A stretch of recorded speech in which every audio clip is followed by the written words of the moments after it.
In the year 2473, the stars no longer welcomed humanity.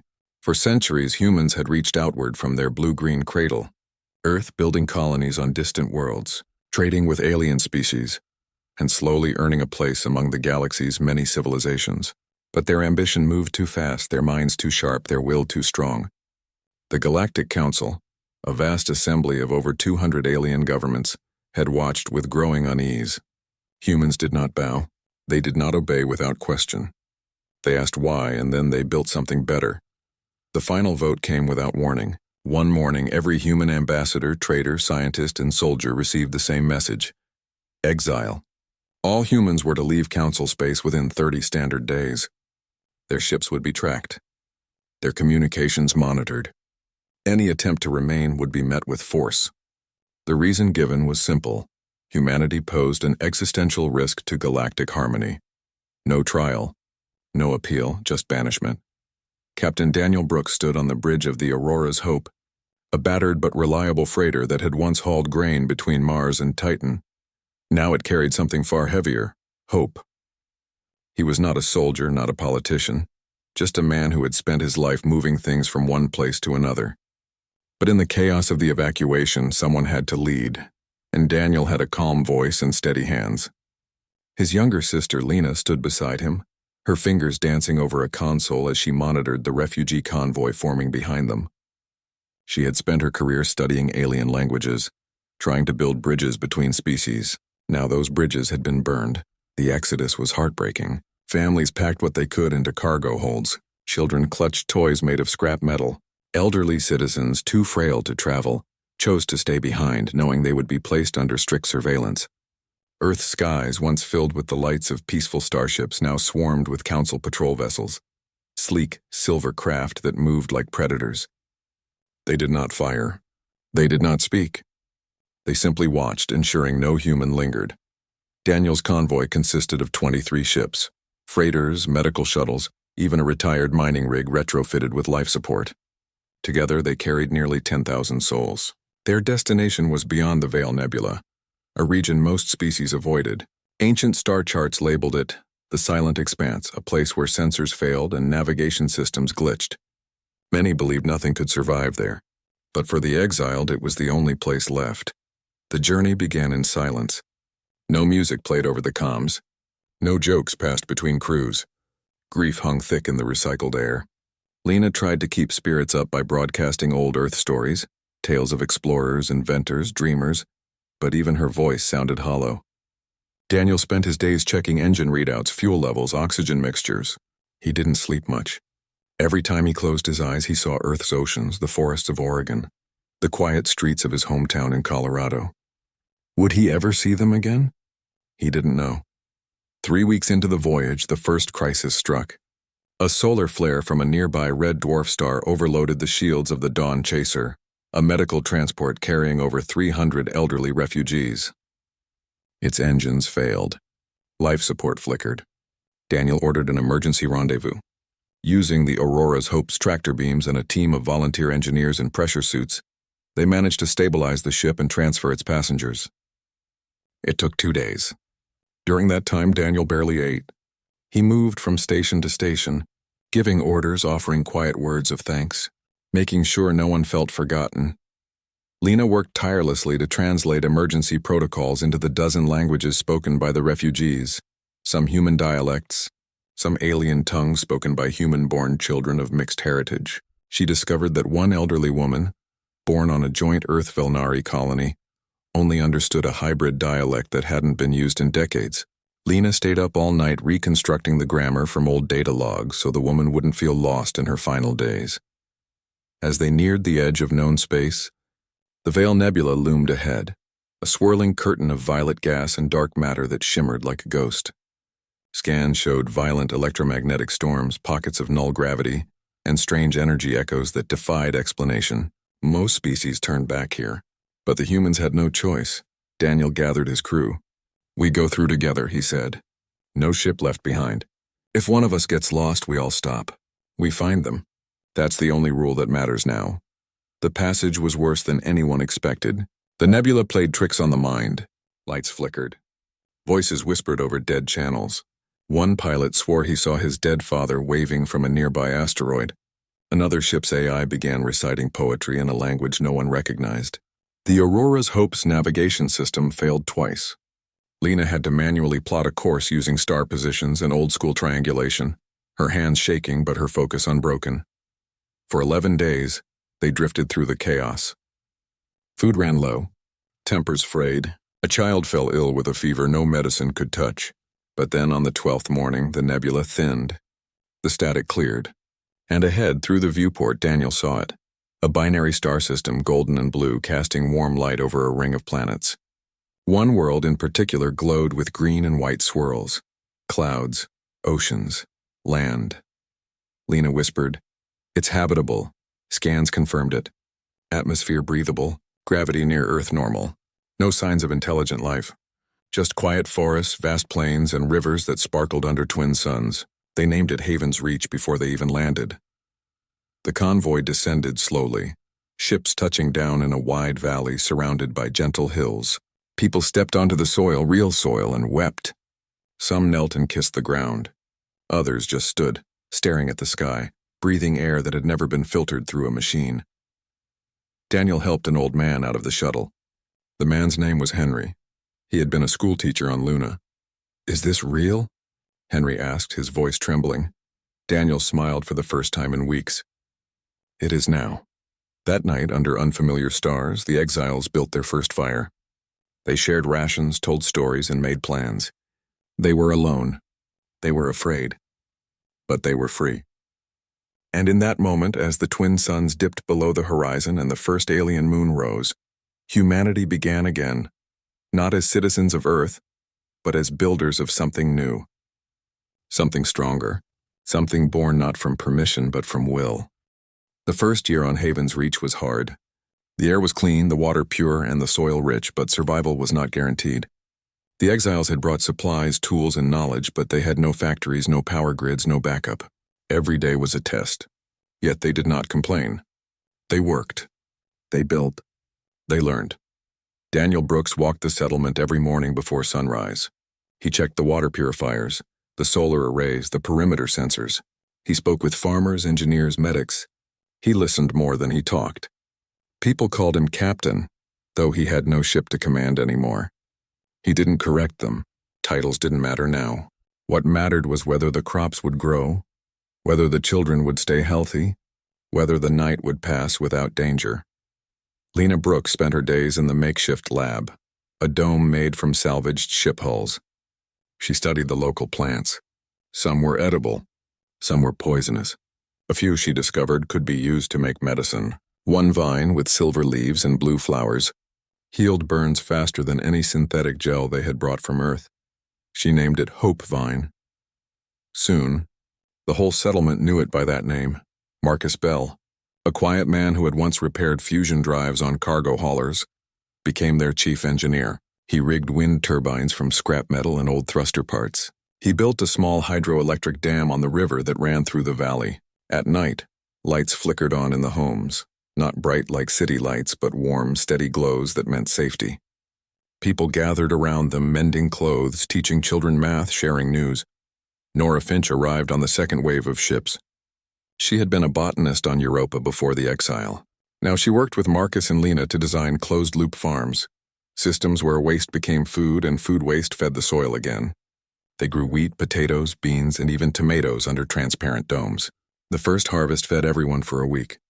The second fed them for a month. By the third, they had surplus word spread. Other ships that had scattered during the nebula crossing began to find Haven's Reach. A mining vessel with a broken navigation core landed on the eastern plain. A medical shuttle, low on fuel, touched down near the river. Each new arrival brought more hands, more skills, more hope. The settlement grew from a cluster of tents to wooden cabins, then to stone buildings with glass windows made from melted sand. They called their new home New Sol, not to replace Earth, but to honor what it once stood for, a place where people could start over. Without the Galactic Council's rules, humans began to experiment. On Earth, AI had been limited by strict ethical codes. Here they needed help, so they built thinking machines, not to replace humans, but to assist them. An AI named Keeper managed the power grid, adjusted crop irrigation, and even read bedtime stories to children whose parents worked late. It never spoke unless asked. It never made decisions for people. It simply served. Bio-augmentation had been banned by the council, called unnatural. But on Haven's Reach, a doctor named Eli Tran used safe, tested gene therapies to help workers recover faster from injuries. He didn't create soldiers or superhumans. He helped a farmer regrow damaged lung tissue after a dust storm. He gave an elderly woman back her eyesight using cultured retinal cells. No one called it wrong. They called it mercy. 10 years passed. New Sol was no longer just a settlement. It was a civilization. They had schools, a hospital, a council hall built from local stone. They mined metals from nearby asteroids using drones guided by Marcus's team. They launched small satellites to monitor weather and map the other planets in the system. One world, covered in ice but rich in helium-3, became their main energy source. Another, dry and rocky, held vast deposits of rare Earth elements. Children born on New Sol had never seen Earth. To them, twin suns rising over green hills was normal. They played in fields, swam in clean rivers, and learned history from elders who spoke of a world they would never visit. But they didn't feel lost. They felt rooted. Lena started the first school. She taught language, science, and ethics. She believed understanding others, human or not, was the key to peace. Even though no aliens lived on New Sol, she made sure every child learned basic Velnari, Kethrin, and Zerali phrases. One day, she told them, "We may meet others again. Let's be ready to speak, not fight." Daniel stepped back from daily leadership. He trained younger people to take over, like Maya Patel, a former logistics officer who now managed food distribution, and Owen Grant, a pilot who organized scouting missions to nearby star systems. Daniel still advised, but he spent more time teaching.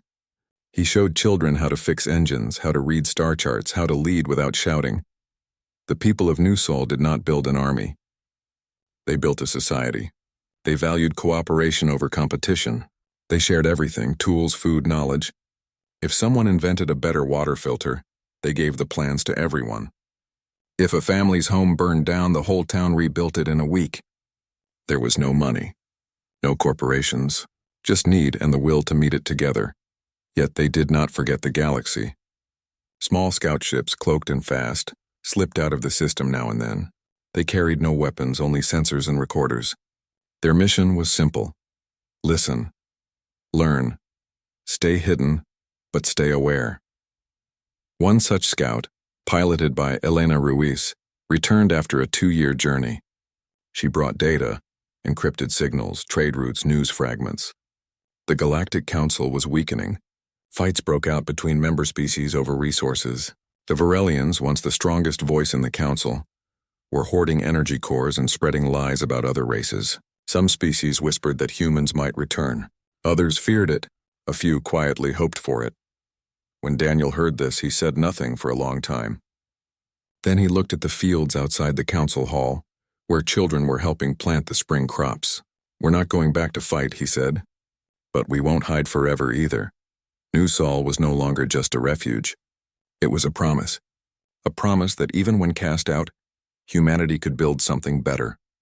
Not with weapons or conquest, but with seeds, circuits, and shared hands. And as the twin suns set over the valley, casting long shadows over thriving farms and humming workshops, that promise glowed brighter than any star. The peace on New Sol could not last forever. Not because the people wanted war, but because the galaxy would not let them be forgotten. Scout ships returned more often now, their data drives full of troubling news. The Galactic Council was breaking apart. Once united by fear of humanity, its members now turned on each other. The Varelians, tall and silver-skinned, with minds like cold steel, had grown more powerful. They controlled the flow of zero-point energy, cores, the rare devices that powered faster than light, travel, and they used that power to punish those who disagreed with them. Elena Ruiz brought back the worst report yet. She had hidden her ship near the Kethra trade hub, listening for weeks. She heard coded messages, threats, secret deals. The Varelians were not just hoarding energy. They were sabotaging rival fleets, spreading false intelligence, even poisoning water supplies on neutral worlds to create chaos. And they were blaming it all on human remnants. No one had seen a human ship in council space for over a decade. But the Varelians kept saying humans were returning, attacking, destabilizing everything. It was a lie, but a useful one. Fear kept the other species in line. Back in Haven's Reach, the council met in the stone hall under the twin suns. Daniel sat at the long table, his hands folded. Lena stood by the window, arms crossed. Marcus cleaned his glasses slowly, as he always did when thinking hard. Maya Patel spoke first. "We can't get involved," she said. "We've built something good here. If we go back even to tell the truth, they'll see us as invaders. They'll attack." Owen Grant disagreed. "If we stay silent, more innocent people will die. The Varelians are using our name to justify murder. That makes us part of it, even if we do nothing." The room fell quiet. Outside, children laughed as they played near the river. A breeze carried the smell of blooming hope vine through the open door. This place, this peace, was everything they had fought for. But was it right to keep it if others suffered in their name? Lena finally spoke. "We don't have to send armies, but we can't ignore the truth. Maybe there's another way." That night, Daniel walked alone through the fields. He remembered Earth, not the cities or the wars, but the quiet moments. His father teaching him to fix a bike, his mother humming while cooking dinner, the way rain smelled on dry soil. He had left all that behind to protect people he didn't even know. Now he faced the same choice again. The next morning, he called a meeting of engineers, pilots, and scientists. "We're not going to fight," he said, "but we are going to watch. And if we see a lie being used to hurt others, we will show the truth." They built new scout ships, smaller, faster, wrapped in phase shield tech that bent light and sensor waves around them. These ships left no trail. They could hover near a planet for weeks without being seen. Elena trained a new team of pilots, young men and women who knew the stars like their own hands. Among them was Jace Miller, who had grown up fixing drones in the orchards, and Priya Shah, a quiet genius who could hack into almost any system with a homemade signal spike. Their first mission was simple: follow a Varelian supply convoy heading to the neutral world of Tarnus. Tarnus had refused to join the Varelian alliance. Rumors said it would be punished. The human scouts stayed far back, cloaked, recording everything. What they saw chilled them. The Varelians didn't just blockade Tarnus. They launched drones that looked like old human designs, rusty, boxy, marked with faded Earth symbols. The drones dropped canisters into Tarnus's main water reservoir. Within hours, people fell ill. The Varelians then broadcast a message across the sector: "Human terrorists have struck again. The council must act." But the human scouts had proof. They recorded the drone launch. They traced the signal back to a Varelian command ship. They even captured the chemical signature of the poison. It was Varelian-made, not human. Getting that data to the wider galaxy was harder. The council controlled all major comms relays. But Lena had an idea.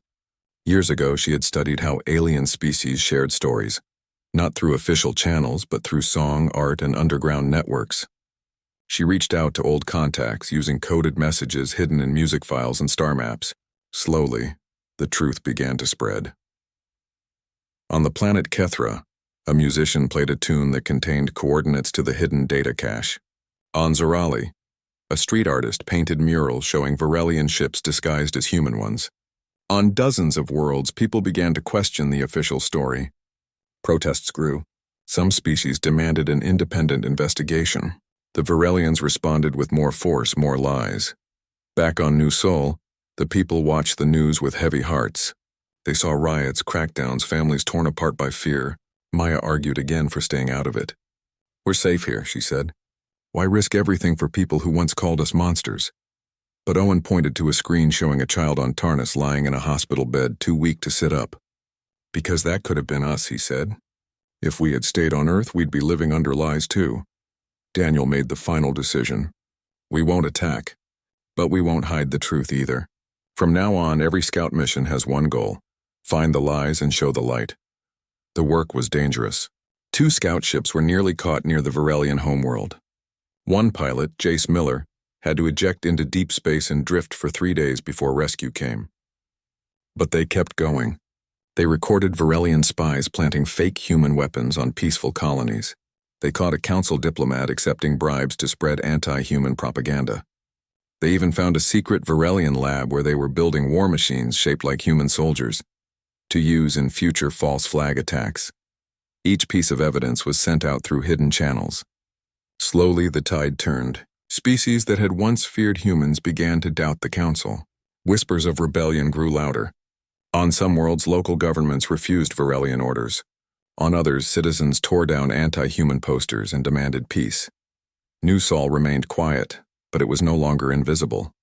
The galaxy was starting to see them not as a threat, but as witnesses. And witnesses in a world of lies were more powerful than armies. Daniel stood on the hill above Haven's Reach one evening, watching the twin suns dip below the trees. He thought about the child on Tarnus. He thought about the musician on Kethra. He thought about the future. They had not asked for this role, but they would not run from it either. Truth was their weapon now, and they would wield it with care. The breaking point came without warning. A Varelian fleet larger than any before gathered near the neutral trade world of Sierra 7. The planet had no army, only merchants, farmers, and families. But it sat on a key jump route, and it had refused to sign a Varelian energy treaty. The official message from the council claimed that human extremists had seized a weapons depot on Sierra 7 and threatened to destroy nearby colonies.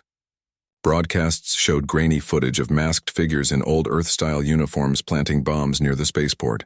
The Varelians demanded full control of the planet to restore order. But the human scouts saw the truth. There were no humans on Sierra 7. The bombs were dummies. The extremists were Varelian soldiers in stolen uniforms acting out a script. The real plan was simple. Stage an attack, blame humans, then invade under the guise of peacekeeping. Once inside, they would take the jump gate, control the route, and crush any resistance. Elena Ruiz sent the alert from her cloaked ship, hovering just beyond Sierra 7's moon. Her voice was calm but urgent. They move in 6 hours. If we don't stop this, thousands will die and the lie will become law. On New Sol, the council chamber filled within minutes. People stood shoulder to shoulder, faces tight with worry. Maya Patel argued once more for caution. We show the data. We warn the other species. But we do not fight. Owen Grant shook his head. By the time they believe us, Sierra 7 will be ashes. The Varelians won't wait for debate. They'll act fast and call it justice. Daniel looked at the faces around him. Lena, Marcus, Priya, Jace, Elena's brother Leo, who had flown scouts since he was 16. They were not soldiers. They were builders, healers, teachers. But they had spent years preparing for this moment. Not with weapons, but with knowledge, speed, and precision. We don't have to kill to stop them, Daniel said. We just have to be faster. New Sol had no war fleet, but it had something better. A network of stealth ships, AI-coordinated tactics, and pilots who knew every trick of deep space. In less than 2 hours, 30 vessels launched from hidden bays beneath the ice moon of New Sol's outer planet. They carried no missiles, no lasers meant to destroy. Instead, they carried EMP pulses, signal jammers, and drone swarms designed to disable, not damage. The human fleet slipped through the Veil Nebula like ghosts. They arrived at Sierra 7 just as the Varelian armada began its final approach. The Varelians expected no resistance. Their sensors showed empty space. Their commanders laughed over comms, already planning their victory speeches. Then the lights went out. Human drones, no bigger than birds, swarmed the Varelian ships. They latched onto communication arrays, engine vents, and weapon ports. A silent pulse, harmless to living beings but deadly to electronics, rippled through the fleet. Every Varelian ship went dark. Engines stalled. Shields dropped. Weapons locked. The massive warships hung in space like sleeping giants. From the human command ship, Owen gave a single order. Disable, do not destroy. Human pilots moved with perfect timing. They used tractor beams to nudge disabled ships away from Sierra 7's orbit. They beamed false signals into Varelian comms, making it seem like their own systems had failed. On the planet below, citizens watched in awe as the invasion fleet froze in place, helpless. Then came the broadcast. Lena had prepared it for weeks. Using captured Varelian codes and hacked relay stations, she sent a message across every major channel in the sector. It showed real footage. Varelian soldiers planting fake bombs, editing video logs, rehearsing fake human accents. It showed the chemical makeup of the poison used on Tarnus, made in a Varelian lab. It showed payment records, secret orders, lies stacked on lies, and at the end Daniel appeared on screen. He wore no uniform, just a simple gray shirt.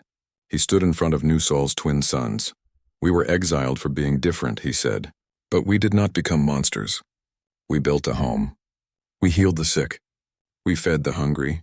And now we show you the truth, not to conquer, but to free you from fear." The message spread faster than anyone expected. On Kethra, crowds tore down Varelian banners. On Zorali, the Planetary Council voted to cut all ties with the hegemony. Even some Varelian citizens watching in secret began to question their leaders. On Cyrus 7, the local government sent a shuttle to the human fleet. An old merchant named Relis, his face lined with worry, stepped aboard Daniel's ship.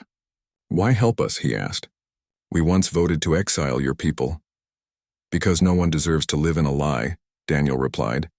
Within hours, ships from 5 different species arrived at Syrah 7, not to fight, but to witness. They saw the disabled Varelian fleet. They reviewed the evidence. They spoke with human pilots who answered every question calmly, honestly. No boasts, no threats, just facts. The Varelian commander, trapped in his powerless bridge, finally broke. He confessed everything over an open channel. How he was ordered to fake the attack, how his superiors planned to use it as an excuse for total control. His words were recorded, shared, and replayed across 1,000 worlds. The Galactic Council collapsed that week. Species withdrew one by one. The Varelian hegemony lost its grip. Protests turned into revolutions. And through it all, the human fleet stayed near Syrah 7, guarding the peace they had restored, offering help but never demanding thanks. When it was over, a message came from the combined leaders of 12 worlds. They asked to meet, not as judges, not as enemies, but as equals. Daniel agreed. But he made one thing clear. "We do not seek power. We seek partnership." Back on Nusol, people gathered in the valley, watching the stars. They had not fired a single shot meant to kill. They had not taken a single life. Yet they had changed the galaxy. Not with force, but with truth, speed, and the courage to act when others stayed silent. And as the twin suns rose over Haven's Reach, the people knew. Their exile was over. Not because they had returned to the old galaxy, but because the galaxy was finally ready to meet them as they truly were. 5 years after the truth was revealed, the galaxy looked nothing like it once had. The old Galactic Council was gone, replaced by something new, the Stellar Accord. It was not ruled by the strongest or the oldest, but built by choice. Every world, every species had a voice. And at its heart, in the quiet valley of Haven's Reach, stood Nusol, the capital not by force, but by trust. Daniel Brooks no longer wore a captain's badge. He walked the same paths he always had, but now children ran up to him not to ask for protection, but to show him their drawings, their math problems, their little inventions made of wire and hope. He had been offered the title of Chancellor of the Stellar Accord, but he refused. "I'm not a ruler," he told the delegates. "I'm a teacher." And so he became just that, teaching history in a small schoolhouse built from riverstone, where the walls were lined with star charts and shelves of old Earth books. Lena Brooks opened the Multi-Species Academy on the edge of town. It was a place where young beings from dozens of worlds came to learn together. Catherine students studied human poetry. Zorali children practiced earth botany. Varelian youths, once taught to see humans as threats, now sat beside them, learning how to build clean water systems or repair solar grids. Lena believed language was the first bridge, and she made sure every student learned at least 3 tongues, not just to speak, but to understand. She often said, "Words can heal what weapons break." Marcus Bell and Nora Finch traveled the galaxy now, not as exiles, but as healers. They led teams that restored damaged worlds, planets scarred by war, poisoned by greed, or left to rot under old regimes. On one such world, they turned a wasteland into a forest using seeds from Nusol and soil techniques refined in Haven's Reach. They didn't ask for payment. They asked only that the people care for the land once it was healed. Their work became a model for the entire Accord. Elena Ruiz still flew, but her missions were different. She carried medical supplies to remote colonies, helped map safe jump routes, and trained young pilots from all species in stealth navigation, not for war, but for rescue. Her brother Leo now commanded a peace monitor ship, watching over trade lanes to ensure no one abused power again. They never forgot the silence of exile, and so they made sure no one else would be left unheard. Maya Patel, once cautious and wary, became one of the Accord's strongest voices for fairness. She helped design the new trade laws, rules that shared resources, protected small worlds, and banned hoarding of energy or technology. She often reminded others we were hungry once. We won't let anyone else starve while others feast. Owen Grant worked with engineers from a dozen species to build the Unity Array, a network of clean energy, stations powered by helium-3 from New Sol's ice moon. The energy was free to any world that joined the Accord and agreed to peaceful cooperation. It was not a gift with strings. It was a promise, progress for all, not just the few. Life on New Sol grew richer, not louder. The farms produced more than enough. The schools overflowed with eager minds. The workshops hummed with invention, new medicines, better AI helpers, ships that could travel farther and safer. But none of it was kept secret. Every discovery was shared. Every blueprint was open. Humanity had learned that knowledge locked away was knowledge wasted. Visitors came daily now, diplomats, students, artists, farmers. They walked the valley, drank from the river, ate bread baked in wood ovens, and slept under the twin suns. Many said it felt like coming home, even if they had never been there before. There was no grand palace, no towering monuments, just people living well together. One evening, Daniel sat on a bench outside the schoolhouse watching the sunset. A young Varelian girl named Taylor sat beside him. She had come to study Earth history. "Why did you help us?" she asked, her silver eyes wide. "After what we did to you?" Daniel smiled. "Because hurting you wouldn't have fixed what was broken. Building something better did." Taylor nodded slowly. "My grandmother says your people are dangerous, but I think she's wrong." "Maybe she was just afraid," Daniel said. "Fear makes people see monsters where there are only people trying to do right." That night, the first multi-species festival began in the valley. Music from 100 worlds filled the air. Food stalls offered dishes from Earth, Kethra, Sorali, and beyond. Children played games that mixed rules from different cultures. Elders told stories under the stars. And high above, ships from every corner of the Accord circled gently, not in formation, but in celebration. New Sol was no longer an exile's dream. It was a living example, a place where differences were not erased but woven together like threads in strong cloth, where strength was measured not by how much you could take, but by how much you could give. Daniel walked home late, past quiet homes lit by soft lamps. He passed a garden where hopevine still grew, its silver leaves catching the moonlight. He thought of Earth not with sadness but with quiet pride. They had carried its best parts with them, not its wars or its walls, but its curiosity, its courage, its stubborn belief that tomorrow could be better. And as he stepped inside his small house, where a warm meal waited and a book lay open on the table, he knew the greatest victory was not in changing the galaxy, but in never losing what made them human. The stars watched, as they always had. But now, for the first time in a long time, they watched a galaxy at peace. Not because it was forced, but because it chose to be. And at the center of it all stood the exiles, not as conquerors, but as neighbors, teachers, friends. Their legacy was not written in stone or sung in epics. It was lived every day in kindness, in work, in the simple act of building a world where everyone belonged.